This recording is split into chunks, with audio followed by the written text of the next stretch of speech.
So, hi guys, welcome to StoomCast. Tonight I'm joined by, obviously a good friend of mine, training partner Jack Brown. Jack, for me, again, I've been fortunate to see Jack over the last couple of years kind of grow in regards to obviously his jiu-jitsu, his confidence, and Jack for me is definitely one of the top leg lockers in Scotland. Certainly built on that aspect of his game. And as I said, you can see that in competitions that he does, whether it be submission only competitions, obviously more recently the quintet style competitions that they've been doing as well. Again, anybody that was fortunate to be one of the last SGIs saw Jack pretty much demolish the whole of the Dundee MMA team, which obviously, again, he did it before. Who was it? Lachlan Giles, I believe. So Jack was the first person to do it. So listen, Jack, thanks very much for obviously taking the time to speak to me tonight. No worries, mate. Happy to be on. Good. How's everything going? Yeah, how's everything going with you with training and stuff like that? Good, mate. Good. I've got a good lineup of comps coming up.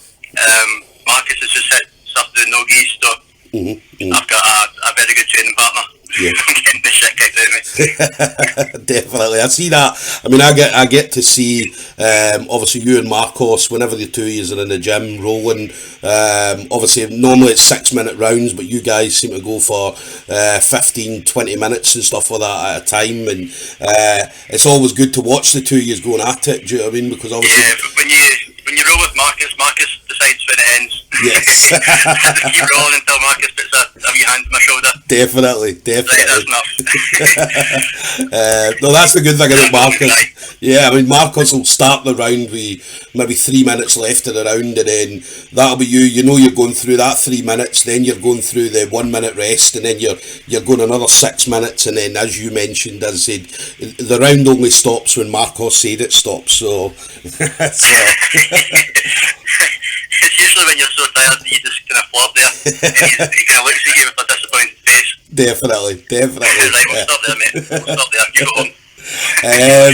So Jack, as I said, obviously I was quite excited to get you on because obviously, as I said, for me, I've definitely been fortunate to see you grow over the last couple of years, and it's been brilliant to watch. Do you know what I mean? So, as I said, in regards to your leg game, your leg lock game is terrifying. Do you know what I mean? And as I said, I've been on the end of a couple of leg locks, or foot locks, heel hooks, and stuff like that from you in training as well. So, as I said, it's definitely been brilliant to see you grow over the last couple of years. So, for you, Jack, I mean, what kind of got you into jiu-jitsu? So where did it all begin for yourself? Oh man, I always wanted to do a martial art. I remember getting taken to a karate class when I was about 8 years old, and I went in and they were doing it, is it kata, when they're on the line and doing the strikes and going, yeah. And I remember just going in and just shitting my pants and like being so self-conscious and just not wanting to be in front of everyone and everyone looking at me, and just throwing punches, and that terrified me. So I didn't even try it. I walked out, and then didn't really look at it for another 10 years, and then it was actually my pal Scott Dickey, the brown belt, James Kelly. He'd always tried to get me into it. He was really good at it, and he was training with some beasts like Sean Taylor and Big Polish Bart, Black Brothers, Jimmy McElroy, Rob McCrum. He was always trying to get me into it.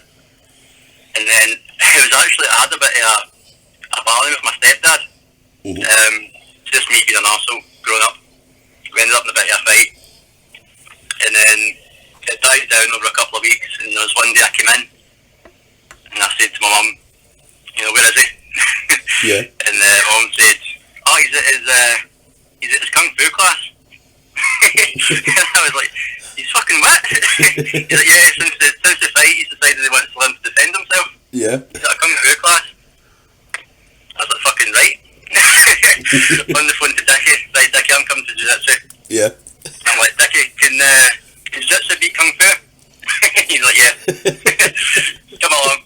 And I went in, and I was still thinking about that time when I went to that karate class, and I was like, I really hope it's not like that. Yeah. And then I walked in and everyone's in the same pyjamas. I'm like, fuck. But I walked in, and I don't know if it's just that kind of Brazilian nature, but Marcus was so chilled, everyone was so chilled. I just loved the atmosphere straight away. I went up and said hello to Marcus. He just said, yeah, just join in, just do what everyone else is doing. And I remember everyone was doing like going into close guard and then just standing up and then just sitting back down again. And it was obviously like what core and what passing the guard and stuff. I didn't know that at the time. I had no idea what was going on. I was like, how is this helping me defend myself? I loved it. I didn't know what I was doing, but I really enjoyed it. And just stuck at it. Dickie gave me one of the spare geese, and this is history. And then for you, I mean, what was your... Because obviously, again, when people see jiu-jitsu for the first time, when they... Well, obviously you see it on, like, the UFC, you see it on the television and whatnot. But when you actually seen it for the first time live, obviously guys rolling about and stuff like that, what was your initial thoughts on it? Well, as I say, when I went in, they weren't rolling in it. I came in kind of 10 minutes into a class, and I think that was the warm-up, doing it in close guards. I had no idea what was happening. So I was a little bit put off, but I really liked the kind of laid-back nature, you know what Marcus is like. And then they went into rolling, and I just gave it a go, and just guys half my size were throwing me about. And I was like, if this wee guy can do that to me, I'm a lot bigger than him. Imagine if I learned this. And it just chilled me out, and it still chills me out to this day. If I'm having a shit day, jiu-jitsu just chills me out. So it was when I started rolling, I was like, this is the spot for me. Definitely. And the guys in there were, I mean, maybe at the time, you know, it was kind of like the first time when I joined. It was mostly MMA fighters, Sean Taylor and Rob McCrum and stuff. So it was very top heavy, very Kimura based. We would do jitsu hits a lot of the time where you're adding strikes, and I loved it. It was really good. And you mentioned obviously a couple of people that you mentioned over there. Scott Dickey obviously being quite important at getting you started in jiu-jitsu. Obviously a couple other people you mentioned, obviously Rob McCrum and obviously Sean Taylor, Marcos and things like that. So how did these guys kind of help you obviously as you started? Because again, anybody that starts jiu-jitsu, I mean, a lot of people get the notion of coming in, I'm going to get smashed, this is going to happen and that's going to happen. So how did these guys help you as you were starting off? Well, they did smash me. I think they kicked the fuck out of me, to be honest. But I think for the guys that type of jiu-jitsu, there's a little bit of the mind that is okay with that. I think if you come in with the big ego and you hate the fact that somebody half your size can kick the shit out, then you're not going to last. And you see it all the time. Guys with big muscles come in, they get battered, they think, well, that's not a sport for me. But some guys are able to kind of put the ego to the side a bit and realise how valuable it is. But back then, it was like it wasn't obviously, you see the numbers Marcus is getting in Glasgow now. And it's amazing, and like, so proud of Marcus putting it all together, but at the time it was a much tighter knit group. So it was like a wee family. And if you took that beating and the initial beating and you did kind of stick with it, I think you could accept a little bit more. So when did it start for you? How long have you been in jiu-jitsu for in total now then, Jack? I knew I was coming in the podcast, I was trying to work it out. I think it will be 7 years in January. Right. Roughly. I don't know, but there's a photo on my Instagram like way back of me getting my first stripe in like February 2013, I think. So roughly 7 years. 7 years, and again over the 7 years, I mean, obviously I've been fortunate to kind of see you over the last kind of couple of years, 2.5 years or so. So and for me, obviously seeing you grow and not just your technical ability and stuff like that, confidence and stuff like that, because again you mentioned obviously going to a karate class and everybody was standing out doing katas and things like that, and obviously it kind of put you off a little bit. So now you're going to things like SGIs and you're performing in front of 100 people, 100 plus people and stuff like that. Same with other competitions and stuff like that you go to. So and again, is that just obviously as times went on, you've been able to build that confidence to be able to go out and perform in front of all these people? Oh, definitely, and that's just what I think jiu-jitsu's done for me and Marcus has done for me. If you told, me a few years back that I'd be able to go out in front of hundreds, not hundreds, it's not hundreds yet, quite a lot of people and compete, do some of the things I do in work, talk to anyone and with confidence, and I wouldn't have believed you at all. It's just given me that completely. Yeah. And I think just knowing that at any time, if there's a physical altercation, you know what to do, and you can't handle it. I think that just takes the anxiety away from the majority of situations. And then for you again, whenever I see you in the gym or even in competitions, I mean, you're very relaxed. Even in competitions where you know that guy's coming to absolutely smash you, you're very, very relaxed, you're very calm, you go about, things look very, very easy for you as you're doing it. I mean, I watched, I think it was SGI2 when you fought the guy Mo Coles, and I think you beat him in, I can't even remember, I think it was like 10 or 15 seconds or something like that, but it just looked, for you, when you kind of sat down and then went straight into the leg, it just looked very, very easy, and very, very calm. So is that something that you've worked on in your game? Because as you know, jiu-jitsu, especially competition, it can be a scary thing for some people. They get very, very nervous. So how do you feel when you go into that situations? Yeah, definitely. Well, I mean, Mo's an amazing competitor. He's a good level brown belt now, so he was just unlucky on that occasion, I think, because I wasn't really known as a leg locker yet, and he kind of came in for a butterfly guard. Yeah. I think if he was to roll again, he wouldn't do that, and it'd be a much more competitive and justice match. I think he was just unlucky. But yeah, in terms of being calm, like, I think you can go into two modes if you want to be on competition, and that's like, you can be that guy that rips the gi open and beats his chest and screams. Or you can do what I do and go into a real state of calmness. I don't have it in me to start shouting and pumping myself up. I'm not that type of person, so I go for option B.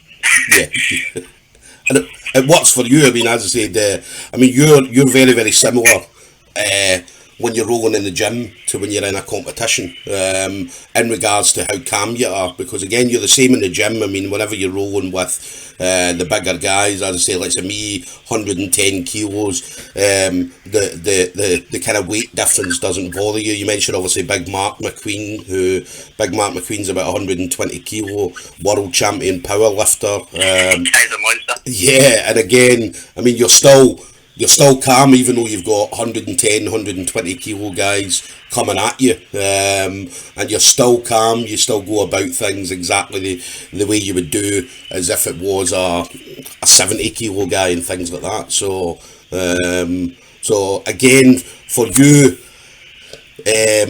with obviously what we mentioned there, obviously weight differences and things like that, is there anything that you do to change your game up, or again is it just you just work your game rather than trying to deal with someone else's? I think knowing the technique inside now helps keep you calm. I think you see white belts are usually the worst for going into frenzies or accidentally elbowing you or snapping your knee because they jumped in the wrong place, and that's not because they're bad people, it's just because they're not comfortable in the technique yet. I think the more you know it, the calmer you can be with it, and the more confident you can be with it, and that's probably where I'm at. If I'm calm, it's probably because I'm playing some type of leg game. And I've practiced it a million times, and I know what's going to happen if the big guy does X, Y, or Z. So I know what's coming, and that helps me kind of stay calm. But that's not working against Big Mark McQueen just now. He's a fucking monster. Mark's a handful. I mean, I've only rolled with him a couple of times, but as I say, they're very, very much a handful, and he's going to be terrifying. Do you know what I mean? He's a real prodigy. Like, I think it's an injustice just to say that he's a big guy and that's why he's good. Like, you show him a move and he does it better than you 10 minutes later. It's nuts. It's just that mentality that he's a world champion in a different sport, and he's luckily coming over to see us. So he's bringing that winner mentality, and it's good to have around. And I mean, I remember I was at the Adolfo seminar on the Saturday, and I showed. I remember messaging Mark after I left saying, "Mark, I've got something to show you that Rodolfo showed us when we were at the seminar, and it was the one where when the person's framing and all you need to do is just turn your shoulder and it breaks the person's frame. And so I showed Mark that, and Mark was like, oh, let me try it. And then Mark, ever since then, that last roll we had, I framed out and Mark switched his shoulder, man, and that was it. He was on top of me straight into side control. Do you know what I mean? So, and I was thinking, Mark, I showed you that. You're not meant to do that to me. So. I'm currently trying to turn Mark into Nicky Rod. I don't know if you've seen Nicky Rod, the guy at ADC. Yeah. I'm just trying to turn Mark into him. He's going to snap the guy down and go for guillotine, take the back. Choke him out. And he's already doing it better than me. Right. Yeah, he's going to be... Mark, I mean, obviously we've seen him at that competition just recently. 6 fights, 6 wins, didn't lose a point. Took everybody down and won very, very easily. Ended up coming away with what was he? I think he won £200 as well as obviously 2 gold medals. So it was a good day for him. Do you know what I mean? It was definitely a good day for him. So and then one of the other things as well with you, I mean, whenever I usually come into the gym and you're in the gym, you're usually sitting watching videos and things like that of maybe different fights or techniques and things like that. So for you, I know you were one of the kind of main guys that or that was involved with the DVDs that were getting shown, not the DVDs, sorry, the videos that were getting shown in Kilmarnock. Obviously the different techniques and things like that. So do you feel that again that's kind of enhanced your game? Oh, hugely, mate, hugely. Yeah, definitely. I mean, at blue belt, you know, I'm not naturally the strongest guy or anything like that. So when I discovered the straight footlock at blue belt, it was nuts. You know, suddenly these purple belts I didn't have a chance against. I could, on occasion, hit them with a straight footlock. Yeah. And it was just, you know, I was able to use my legs to keep them away, even though they were much stronger than me. So I loved that move. I had no idea what heel hook was at all. It wasn't something. You know, Marcus is very IBJJF orientated. Not so much thesis, but at the time he was very focused on competing IBJJF. So it was a straight footlock, maybe the occasional knee bar, and nothing else. So I didn't know it existed until I started watching, you know, your kind of Death Squad stuff. And just around that time that I was starting to get fascinated with them, Danaher brings out this DVD. Just changes my life. So I still to this day I'll sit and watch it, you know. And then you just go down that rabbit hole, and then Lockton's Wells recently has just been unreal, the techniques. So I watch it constantly. I'm a fan of the sport as much as I'm trying to compete. I'll sit and watch a couple hours the same way that a guy would sit and watch football. I love watching it. And then obviously you mentioned Lachlan Giles. I mean, definitely Lachlan Giles for you. Again, that's kind of enhanced your game as well. Obviously watching Lachlan Giles, and then obviously with the Lachlan Giles seminar and stuff like that. I mean, you obviously picked up some stuff from that as well. So Lachlan Giles, I think he's one of the guys that for you, where you're at, he's one of the guys that you look up to. Oh, 100%, man. Yeah, I think I just related to him probably the most out of all the competitors out there. You know, he's my size. He doesn't. I mean, I'm trying to lift weights just now, but I'm awful at it. He doesn't really lift weights. He comes from a country with a reasonably small population. Compared to, you know, your Brazils and your USA.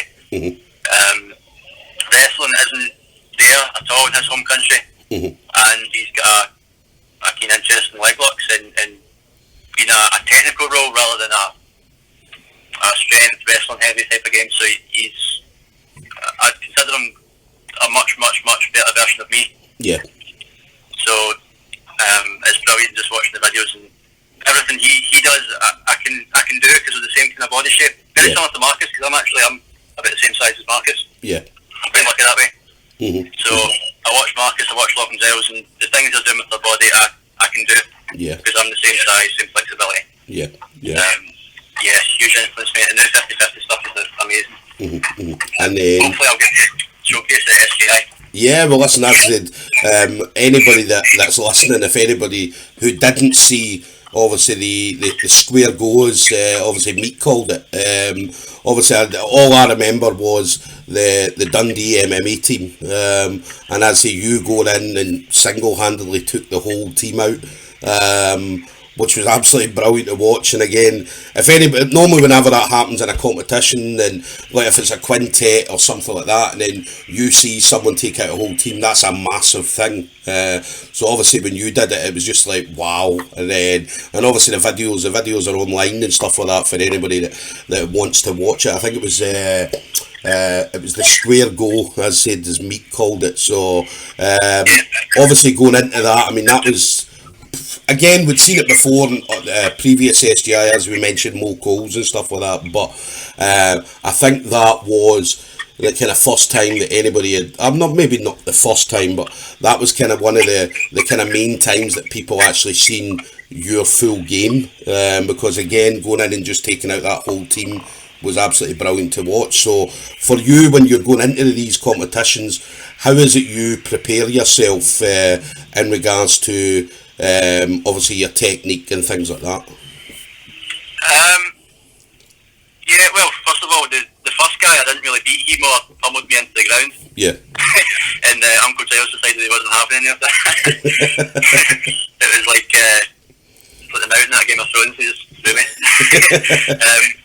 But yeah, to be honest, see if I do, I'm fighting Jack Williamson, he's brilliant, so if I do get a chance to use the leg lock game, yeah, this next one, it'll be completely different from what I would use then. Mm-hmm. And that's just, I think a huge benefit of leg locks is keeping a step ahead of your opponent. And I think by now, everyone, especially if you know maybe you're facing me or someone who likes leg locks, mm-hmm. You're going to have counters for the stuff that I did before. Mm-hmm. You know, so if I use primarily outside ashing, maybe a little bit of the saddle as well. Yeah. In that last one, I don't think that would be as successful the next time because people are expecting it. Yeah. So I've got new stuff I want to try, and I love SGI. I love the platform. Yeah. It's great that there's a sub only option in Scotland because that's obviously my preferred rule set. Yeah. Yeah. So yeah, you'll see something completely different, and the way I prepare for that is just trying to like funk myself in the gym. I'll go up to someone who's like on my level or better than me and say, look, I'm going to try and do fucking reverse delete heave when you into your hook. That's what I'm going to try and do. Mm-hmm. Mm-hmm. And obviously straight away they go, well, you're not fucking doing that then. Yeah, yeah. Then it makes it really hard to do it, and if I can do that to them, then I know I'm ready to give that a go in competition. Yeah, yeah. It doesn't always work out, but that's what I do. Yeah. And then with the Jack Williamson, obviously mentioning that, as you've got him in the upcoming SGI, so again, you hold a win over Jack. So do you think that's going to be an advantage, or is it just going to be, again, we're coming in fresh, it's a new fight, and then going from there? You did your homework, mate. I didn't know anyone knew about that fight. Yeah. Yeah, it was a blue belt. Well, the only thing I can take away from it is that if a straight footlock is in, he's maybe quite likely to tap. So, because occasionally you get folk like like Shawnee and Kelly who would rather let his foot break off than tap. So that's probably the only thing I would take away from it, because I'm going to be very different. Zach's going to be very different. Yeah. He's brilliant. He never stops competing. He's training to get pounds, which is an amazing gym. So I'd imagine he'll be completely different from when we fought, but I'm different as well. So it'll be fun. Yeah. I mean, Jack's going to be one of these. It's going to be one of these fights that's maybe a bit different for you, because Jack's full of energy. He's going to be jumping about. You obviously know he loves that kind of jump in armbar. He loves that. So, and again, that's probably going to be maybe a little bit different from like other competition that you've came up against in the past. Whereas obviously a lot of guys and a lot of guys before they knew about your leg lock game were quite happy to go to the ground with you. Do you know what I mean? Whereas I think Jack's one of these guys. He's going to have, well, he's seen you at different SGIs. He's kind of seen your game, so he probably knows what's going to come. And then obviously with that jumping stuff and that jumping about, as I said, it's going to be high energy, high intensity. So, but again, obviously watching you in the gym, I mean, we've got people like Arouge. Yeah, I was going to say. So very, very similar. Yeah, similar in regards to that same kind of energy. Arouge he's another one, like Arouge and Mark McQueen are the two prodigies. Like maybe not everyone knows them yet, but I think they'll be probably top two guys in a couple of years. Yeah, I mean, Arouge he's on the SGI as well, so he's up against Darren Ferguson. Obviously, Darren Ferguson's a blue belt out of GB, who, again, a similar type of game. Darren's a bit older, but similar type of game where he likes to jump about. And I know a couple of competitions he's pulled off flying triangles and stuff like that. So that's going to be an interesting fight, watching them two go for it. Yeah, it's going to be an exciting fight. Arouge will surprise people. He's brilliant. It's in the gi, isn't it? I believe it is in the gi, yeah. He'll surprise people. He'll be brilliant. Yeah. So, and again, like, Arouge is one of these people where not a lot of people know about him. So obviously, being on the SGI, it's going to be a lot of people's first time seeing Arouge. And yeah, as you said, he's going to surprise a lot of people. So he'll do well. He'll do well.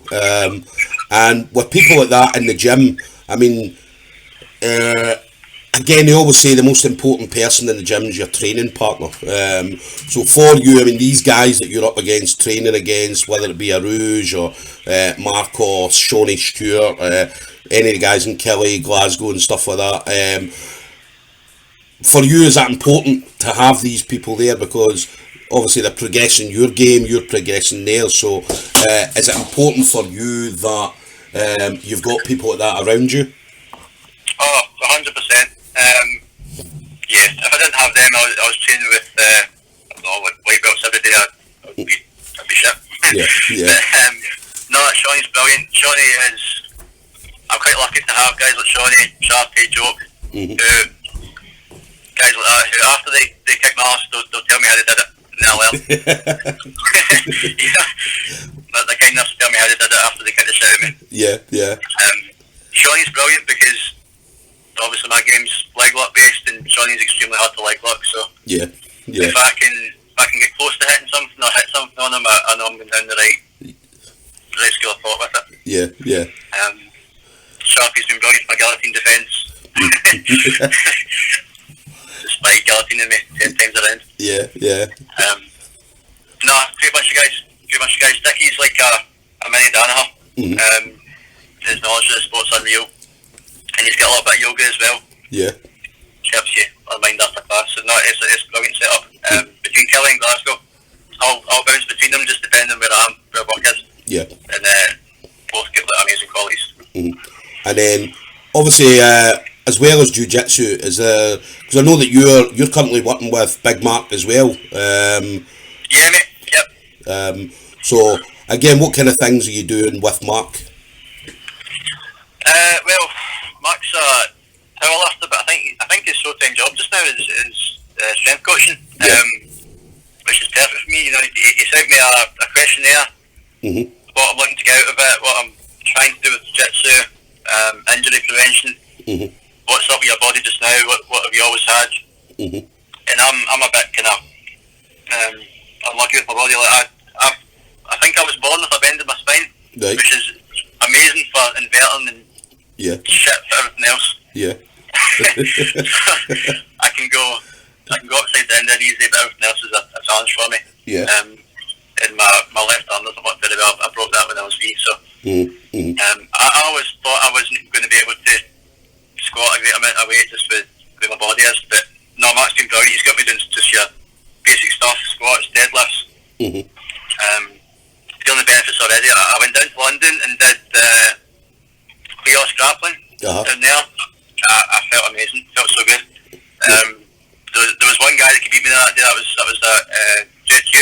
Yeah. Really high level purple belt. Honestly, I felt like he was the only guy that could touch me down there. I fought 4 brown belts and ran through them, and it was just felt dead strong. Just unfortunate that JQ was there because he's at next level. Yeah. I'll catch him eventually. Well, again, that's the thing. I mean, I've spoke to anybody else that I've spoke to about obviously competitions and stuff like that. And there's always everybody's always got maybe a couple of people that are at the same level that they may be facing competitions and stuff like that, which obviously you want to beat, but not at the same time that you want to beat them. These competition guys are making you better as well, because obviously you're facing them, and if you do get a loss against them, you go away, you come back, and obviously you go for them again. So again, for you, is it again important for you to have that level of competition that you're coming up against? Oh, 100%, and I've been quite lucky. The guys that I do compete against, the guys that have beat me, they all stay in pretty good terms after, so yeah. Mop, he's got a decision over in the SGI, and I think within a week or two I was down training with him. Yeah. And he was showing me all the crazy necktie stuff. The necktie, yeah. Brilliant. Yeah, really good. It's nice you can do that in this sport. I think that's quite rare. You don't often get people who beat you, in other sports, come up to you and say, look, this is how I beat you, and this is how you can beat me next time, kind of thing. Yeah. I think that's quite rare, and it's quite nice. Most of the guys I've bet against, I'm either text them after, or meeting up to train after, or come out for a drink or whatever. It's good. Yeah. It's good for the sport. And I noticed that with Marcos. I mean, Marcos does that as well. I mean, Marcos, whenever you roll with Marcos will tell you how to beat him. Okay, I don't know if he does that with everybody, right? But he does. But he tells. You'll hear him saying, right, okay, see if you do this, then it means that I need to then adapt and I need to change. So, and he'll point out ways that people are beating him. And he's even brought in guys. I mean, he brought in. I think it was Mike Coyer. He had Mike Coyer training with him. Mike Coyer being a purple belt, fighting out of Fair City in Perth, and he had Mike Coyer over. And Mike Coyer, when Mike Coyer was a blue belt, was one of the top blue belts in the UK, fighting out GB Glasgow at the time. And Mike Coyer, in regards to his level, even though he was a blue belt, he was potentially high level purple, maybe even brown belt level, and he just got better and better. And I remember Marcos having him through, and Marcos was showing him different things to beat Marcos. And then what Marcos said to me, he said, look, the reason I do that is because one, it pushes him in his game, and it makes him, as I said, adapt. And then the second thing is obviously to make you better, to then open up your game, to then try different things on him, which I found, once I thought about it, I was like, that's pretty intelligent. That's a great way of looking at it. And then obviously you've just picked up the same as well. Obviously you'd fought against Mop, and then a week later you were away training with him, and he was showing you all the necktie stuff and things like that. So and it's good. I mean, jiu-jitsu, I mean, the fact that you're able to do that, I mean, you wouldn't get Conor McGregor going and training with Khabib. So yeah, definitely. But for us, I mean, we can go and train pretty much wherever we want, and kind of train with high level guys and things like that. So again, jiu-jitsu, for that to happen is absolutely fantastic. I remember Rodolfo was mentioning it. Rodolfo was saying when we were at the seminar, he's like, you, in other sports, whether it be football or any other sport, you'll never ever get the chance to train with your idol.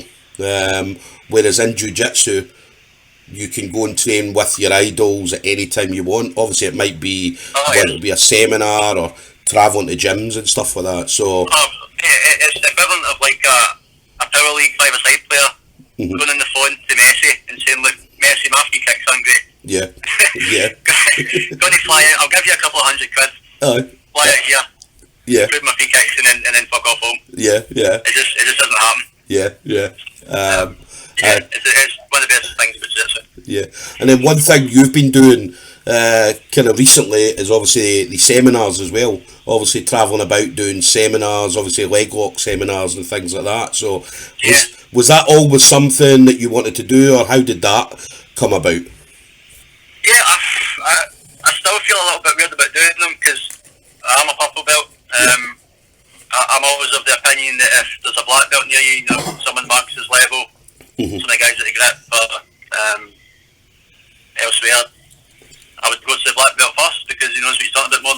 Yeah. But I think leg locks is quite a niche game still. It's definitely getting there. It's coming in. Mm-hmm. But I think just because I have studied various steps so much and I have practiced it so much, I don't feel too guilty giving a seminar on that because I have taken the time to study it. Yeah. You know, so yeah, I would maybe feel weird about teaching something else, Mm-hmm. but I haven't invested as much time, especially when there's a black belt around the corner that you could go to. Yeah. Yeah. But yeah, people asked for the leg locks seminars, so Mm-hmm. and I've checked Marcus' school with it, so Yeah. yes, I've done them, and I absolutely love teaching. Yeah. I definitely love to do more of it if I make the black belt. Yeah. Yeah. Yeah, really enjoy it. And I was up at Oban a couple of weeks ago. Great bunch of guys, and they're kind of out the way a little bit, so that the leg lock phenomenon hasn't quite reached them yet. So it was cool teaching guys who knew good jiu-jitsu but zero leg locks. Yeah. It was quite interesting. Yeah. Yeah. And there's some beasts up in Oban. There's some monsters up there. I mean, we I were don't up know there. what the fuck they're feeding them, but they're fucking huge. Have you seen the guy that stands at the back of their photos? Is that the He's guy? 9 foot tall. He's about 7 feet tall. He wasn't at that. We went up for a seminar. Me and Marcos went up. Marcos was teaching a seminar, so he wasn't there that time. And I remember always seeing the picture, and I remember I've commented a couple of times like that.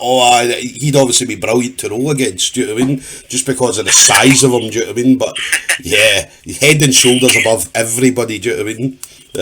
See until one of us sees him, I've seen his Photoshop. Right. I don't believe it. He's fucking huge. Yeah. They're all massive. They're all like 6'5". Yeah, yeah. Well, I remember David. I remember big Polish David. And David was a big lump of a boy.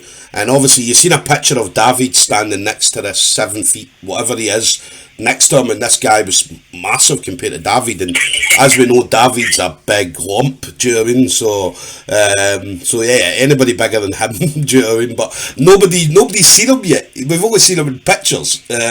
So again, as you said, until we see him in person, we don't believe it until it's. But He done stilts.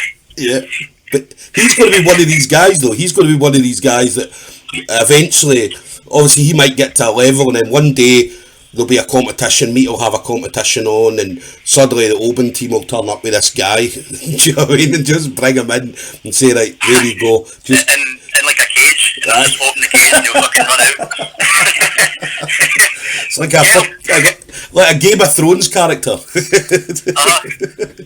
Oh man. What's shooting the other end of the mat? Yeah. But one day we'll see him. One day he'll be here. And then for you, obviously the competitions. I mean, you've done gi competitions and things like that, but you're more kind of predominantly no gi stuff now, yeah. Yeah, and then for you, I mean, how did obviously the gi is where you started, no doubt, but for you, when did the change? When did you decide that for you, no gi was going to be the thing? I think it was about halfway through blue belt. Yeah, you won't believe me, but I did used to prefer the gi. Yeah.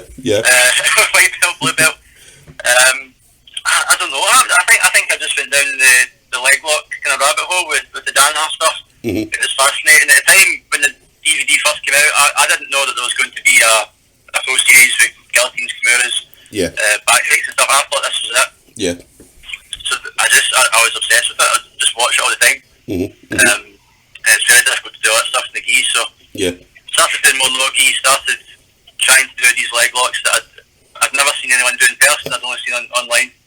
Mm-hmm. And as I did that, each time you're training no gi, you're leaving the gi behind, and then 6 months down the line, I put the gi back on and get the shit kicked out of me. But I still try and mix it up. I was speaking to Marcus last night. Actually, I'm going to do the Euros in the gi this year. Right. Just a challenge. I haven't done much gi, but I have been training non-stop. So yeah. hopefully get away with it. I mean, so the Euros. I mean, you will enjoy the Euros. I mean, the Euros is I mean, obviously we've been a couple of times. It didn't go well, but to be there and be part of that. And obviously, if you're going out there, and you always go out there, you want to win, but obviously for us, I mean, the last couple of years, obviously, I'd say it didn't really go as planned. But for you, I mean, especially if you go out there, do you know what I mean? I would say that you've got a very, very good chance. I mean, your game's absolutely brilliant. Even in the gi, obviously, I've rolled with you in the gi and things like that, and I mean, your game's absolutely brilliant, and I'd say especially over the last couple of years, you've just been getting better and better and better. So I definitely think, obviously, going out to the Euros, I feel you've got a very, very good chance of coming back with the gold medal. And again, is that, when are you going to, are you starting training for that now, or is there going to be a set period of time that you're going to be starting? It's a difficult one because I love my SGI, and I've got Samurai Grappling coming up in December, and I've never wanted to win a competition so much in my life. It's in a big theatre, really good promotion. They've given me like a wee poster to share and stuff. Yeah. It's just like getting treated like a real kind of professional. And that's really nice. I'd love to win that more than probably any other competitions just now that I've got lined up. Yeah. So for that, I'm training a lot of no-gi. So yeah, I'm probably going to train mostly no-gi up until that Samurai, which is the 14th of December. 14th of December, yeah. Yeah, and then just like the moment those matches end, I'm putting a gi on and not taking it off until January. Yeah. It's maybe not enough, but it's just I think maybe you've got to prioritise your comps, and Samurai for me is a big one just now. Well, that's the thing. I mean, you've got to go with the competition that's coming up in front of you. Obviously, first thing. So, what's your next comp then? What is my next comp? It'll be. I'm doing a wee local thing this week, but it's not like an official thing. The next kind of big one will be SGI. And that's just. I don't mind saying it, like, even if the opponent's listening, like, I'm hammering the Fulton Zell stuff. I would love to hit that. So again, I don't mind telling people what I'm going to do before I do it. Just adds to the challenge, and hopefully I can hit it. Yeah. So obviously you've got the local comp coming up, the SGI, and then the next one after that will be the Samurai one, yeah? No, I'm going to do ADCC in Manchester, 0-7. Alright, I remember you mentioned that, yeah. I've asked a few of the guys if they want to come. I think that there's going to be a good team of us going down. Yeah. I like that that's just, it's not belts, it's just expert level or professional, I don't know what you call it. Yeah. Basically pop belt up. I think is it intermediate, is it not? No, intermediate's IBJJF, so I don't know about ADCC, so it's intermediate, and then it's either called professional or expert, I'm sure. Right. And intermediate's pretty much blue belt, I think. And then top belt enough is expert or professional, whatever you call it, and that's the rules you see in, ADCC that's in the telly. Yeah. I did that in Cleos. It was still IBJJF rules, but it was purple and up, and I really enjoyed that. So that's probably the rule set that works for me the best. So is there going to be a weight limit for that, or because obviously we know the ADCC, obviously the weight limits was under, I think it was over a certain amount, under a certain amount. So are you going to be in specific weight categories? Yeah, I'm sitting at 81 just now, so yeah, I'll make it down to 77. Right. I'll just stop eating chocolate. Yeah. It'll be fine. Depressing, but fine. Yeah. And then for you with the competitions, Jack, I mean, you mentioned obviously cutting a bit of weight down. So how do you start planning that? How do you put things in place for cutting that weight down? Oh, mate, I wouldn't. I wouldn't ask me for diet advice. My diet's shit all the time. So when I want to cut weight, I just eat well. Right. I don't count calories or anything. I just put the Mars bar down. Right. And the kilos fall off, because I train a lot and I sweat a lot. Yeah. Training, so I just this is my natural weight is like 80 kilos, where I'm eating a lot of shit, chocolate, ice cream. So when I stop doing that and I have a salad instead, it just drops off. Yeah. And you do train quite a lot. I mean, again, we see you on the group page. I mean, you're always asking anybody want to come in, go over some stuff and things like that. So, how often are you training on a weekly basis? Well, I'm trying to get that going in Glasgow because Sharpie, David Sharp, trains a lot more than me. I mean, Sharpie. I think Sharpie sleeps upstairs in that gym. I think he's got a wee bed that he tucks away every night, and then he just gets up in the morning, and then he's straight onto the mat. That's what it feels like. Because he does like classes at 6 o'clock. I go in at 4. Yeah. And he's been in since 2:30, sweeping the mats and stuff. He's like, "Oh, Jack, I've swept the mats, had a warm up. Yeah. I've had a nap. Aye. So, no, that's inspiring in a way. You know, I like that. And that wasn't so much the tradition in Glasgow, just because Glasgow doesn't have a Sharpie. Yeah, yeah. So when I can make it in, I try and be Glasgow Sharpie and get folk in early, roll, watch videos, just do the stuff that Sharpie was doing for me. Yeah, yeah. Do my Sharpie doesn't early, bring it to Glasgow. Yeah, I mean it's difficult. I mean Glasgow. I don't know. I mean I know that obviously Marcos had mentioned this a couple of times. I mean obviously you guys and Kelly, you're always on the mat. You're always there. There's always. I mean, you come down. Even I think I was down there on Monday night for a class, and I walked in. Must have been about 5 o'clock. Obviously I thought they'd only just started rolling at 5 o'clock, but as you mentioned, they'd been sharping, or he'd been in there since. I think it was like 3:30 or something, and I walked in. There must have been about a dozen people there, and as I said, they'd only just started what was the rolling, or what I thought was the rolling based on the website, and then obviously the class was at 6, 6:15, and it was a busy class. So I mean, Glasgow, I don't know what it is. I mean, it's getting busier. Glasgow, it's getting a lot busier, but I mean, there was at points where. I would open the gym up on a Sunday and there'd be like me and one other person, or other people would open up the gym and there'd only be like 1 or 2 people as well. So it's good that you come in and you're starting to kind of build that. And as I said, now you're getting. I mean, whenever you come in early, you've got maybe a half dozen people minimum coming in to obviously train and things like that. So.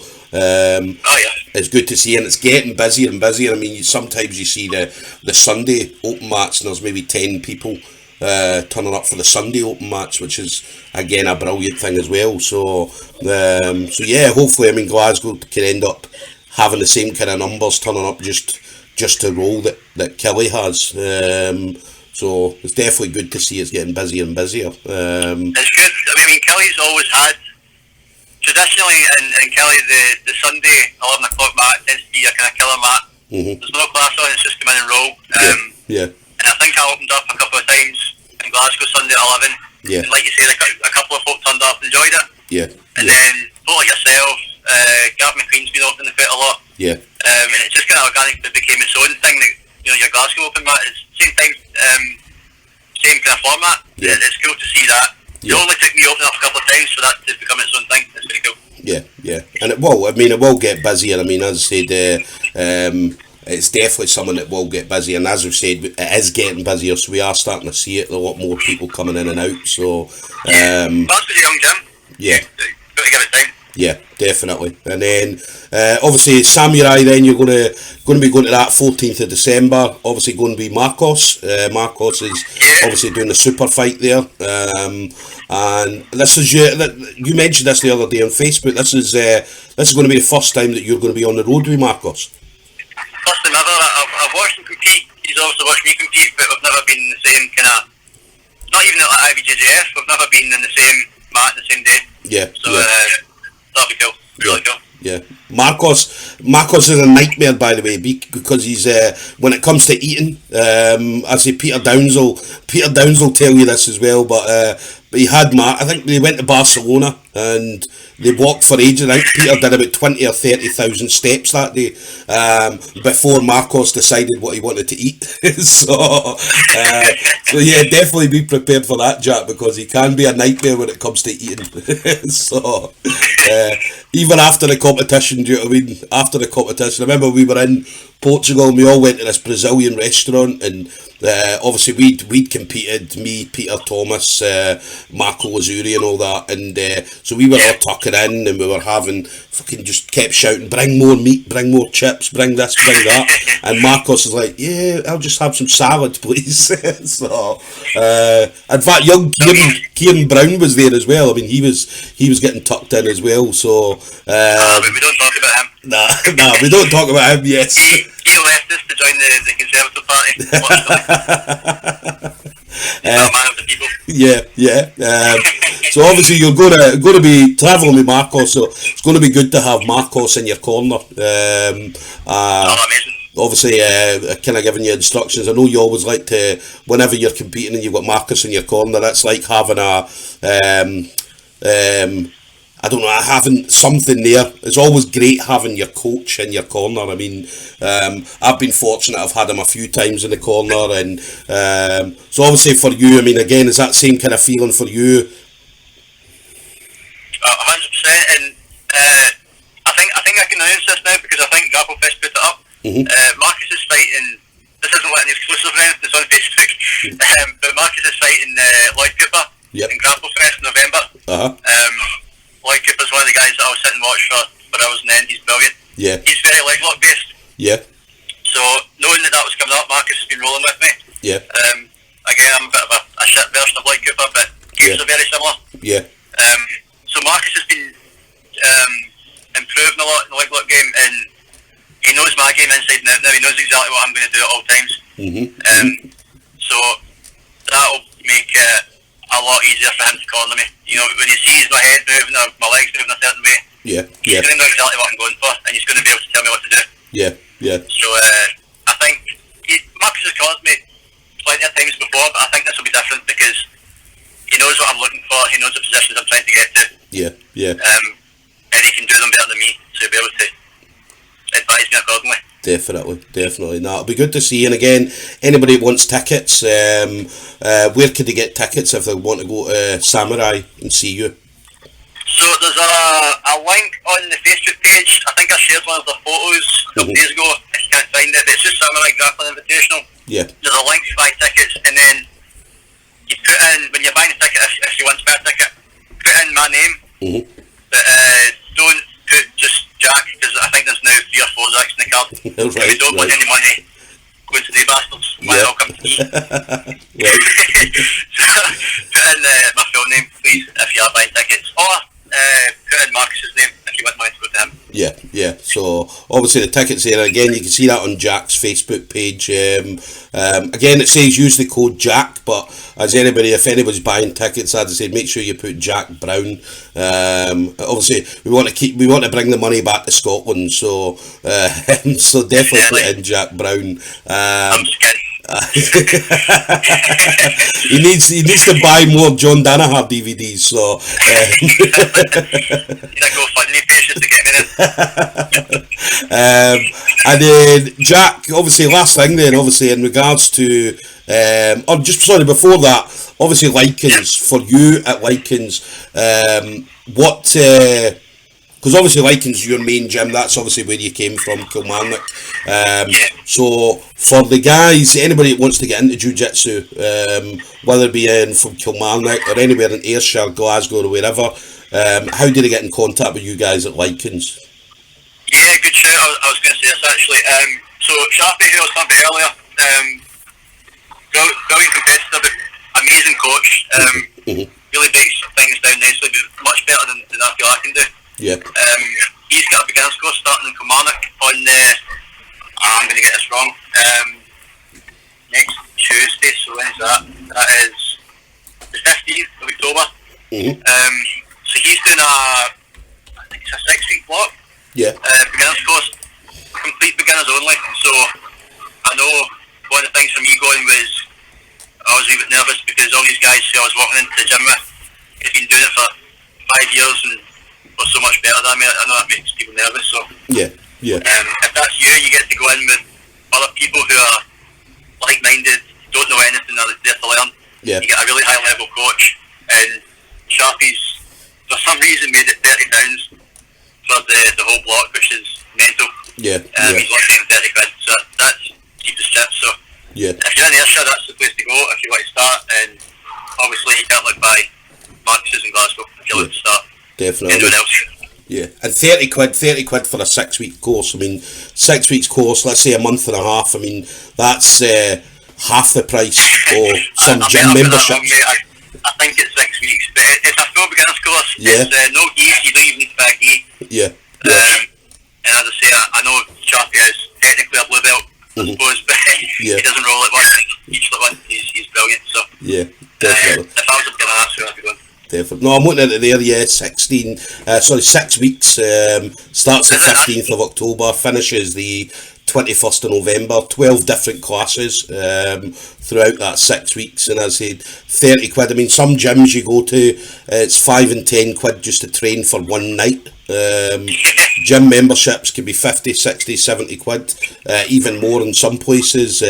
So for 30 quid, I'd say you're definitely getting your money's worth. And as you mentioned there, I mean, Sharpie's one of these people, again, over the last couple of years, you've seen Sharpie excel. I mean, his game's come on absolutely wonders since he got his blue belt. And again, Sharpie's in the gym every day. He was doing all the John Danaher stuff with you. He's always drilling stuff. He's always working on something.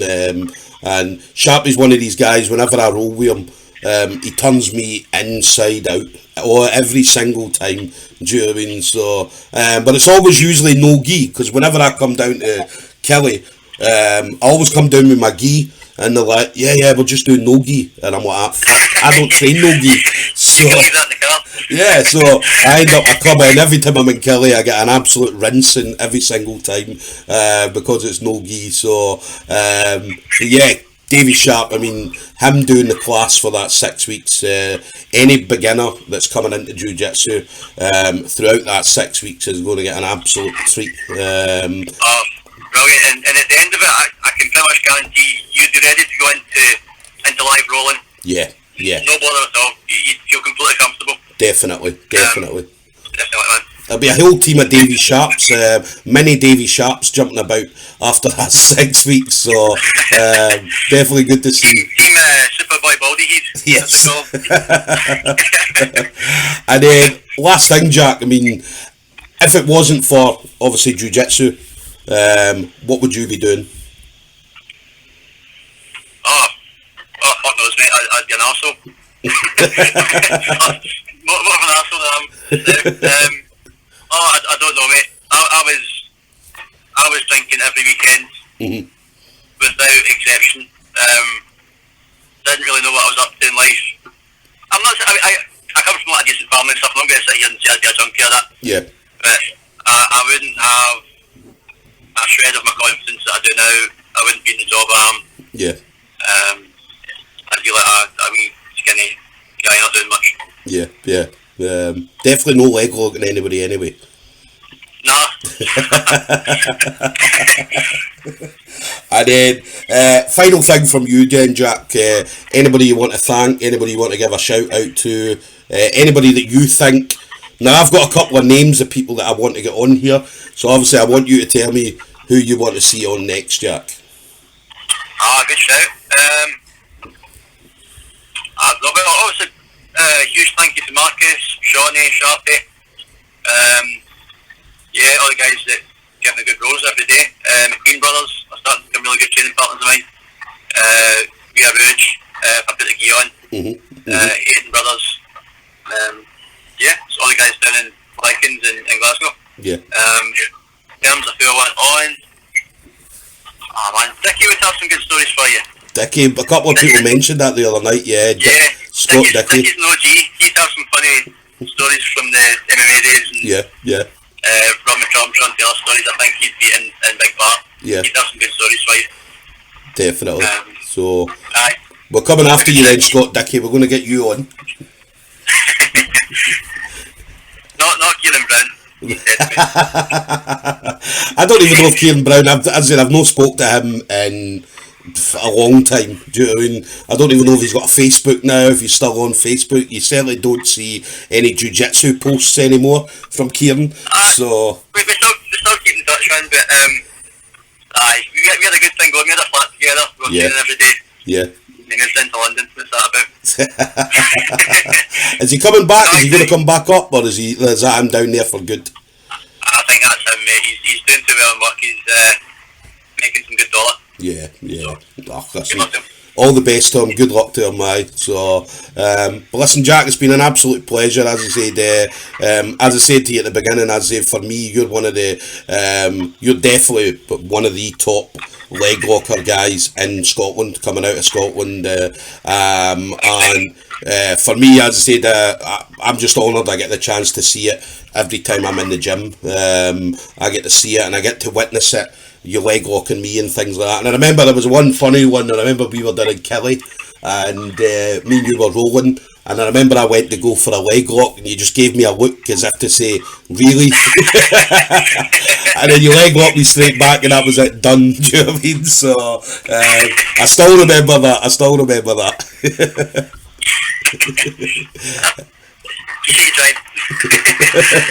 Well, listen, it's been an absolute pleasure, Jack, and as I said, obviously I look forward to, obviously going out to the Euros. Obviously, I've hooked up with Big Mark McQueen as well, so hopefully going to get myself sorted for that. So, mate, it's brilliant. Yeah, so we'll obviously travel out. Like extra details, I'll see, like, if you're doing squats and you feel like your squats aren't quite there, you just video it, send it to him. Yeah. He'll critique it, he'll phone you. He's brilliant. Yeah. Recommend him up. Yeah, brilliant. So as I said, I've hooked up with him, so obviously hopefully I get myself sorted, and then obviously we'll get out to the Euros, and I see you're definitely one of the guys that's coming back with a gold medal, so We'll see, as long as you don't cheat and grab my clothes, we'll be fine. Yeah. Listen, you'll be fine, man, you'll be fine. That gold medal's yours, Jack. Alright. Man.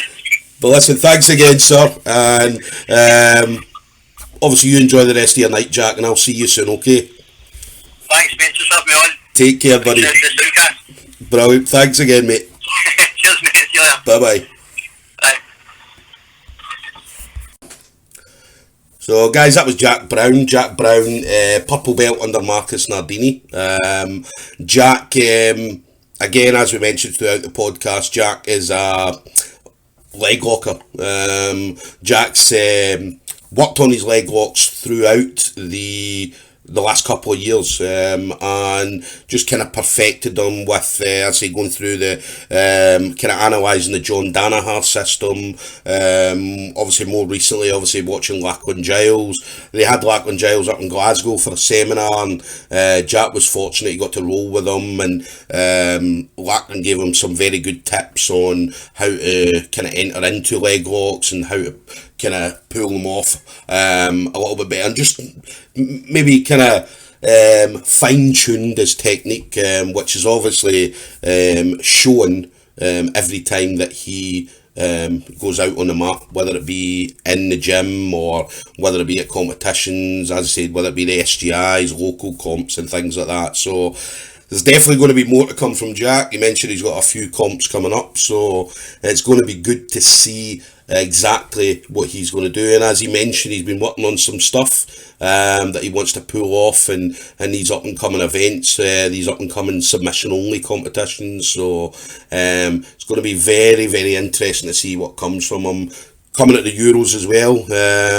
Again, he's never been out to the Euros before, so this is going to be his first attempt. And as I said, he's definitely one guy that I would tip to come back with a gold medal. Just knowing Jack, Jack always wants to go out there and win, never settles for second best, and Jack will put himself in a position to make that happen. He's not one of these guys like obviously me and obviously a couple other people that go out there. We go out there and enjoy ourselves. We take it seriously, but maybe not as serious, whereas Jack's the complete opposite. Jack will work his game to perfection, so when he gets out there, it's going to be the best Jack Brown that you're going to see. So we're looking forward to that. We'll get travelling out together and obviously get to share that experience with him. So listen, guys, thanks very much for listening, and we'll see you on the next one.